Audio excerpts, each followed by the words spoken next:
India is the second largest producer of tea and the second largest consumer of tea. This happened in the last 200 years. Wars were waged, drugs were dealt, blood was spilled to get this drink. And this is all thanks to the British. It's not everyone who can make a good cup of tea. Let's start with how England got tea.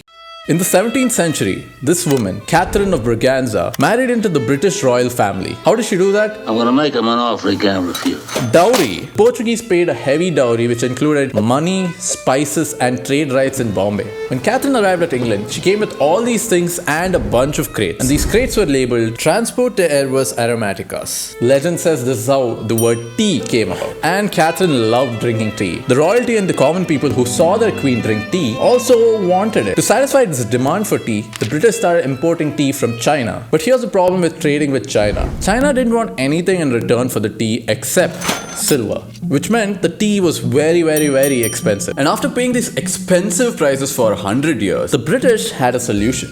Hey kid, want some drugs? Opium trade. The English or the East India Company started selling opium for silver. The amount of opium imported into China increased from 200 chests per year in 1729 to 40,000 chests in 1838. For the first time ever, the British were not only able to cover the tea cost, they were also able to make a profit. But the consequence of this was common Chinese folk got addicted to opium. This didn't sit well with the Chinese ruler at the time, especially because some of the ministers in his court were high.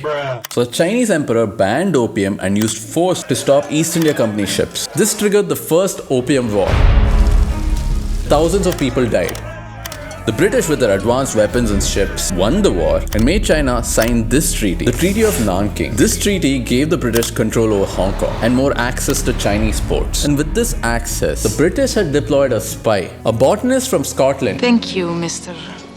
The name's Fortune. Robert Fortune. This Robert Fortune shaved his head, disguised himself as a Chinese noble, and traveled China for 3 years, learning all about the different types of tea and how to grow them. After these 3 years, Robert Fortune and his team managed to smuggle 13,000 tea plants from Hong Kong to Calcutta. With these tea plants and seeds, the British were able to start growing tea in India. They set up tea estates in Darjeeling and Assam. As tea production started in India, the amount of tea imported from China declined, and the consumption of tea in the UK went way up. It seemed like every English man and woman wanted to drink tea. But here's the thing, even though they grew it, now the Indians were drinking tea. So the tea companies did what any business today would do. They launched an ad campaign. The ads targeted the upper class in the beginning, then went out to all demographics. But Indians didn't fall in love with tea until they started adding sugar, spice, and milk, thereby inventing the palate-perfect chai, which today is not just a drink, it's a habit, it's our tradition, and it's a really well-marketed product.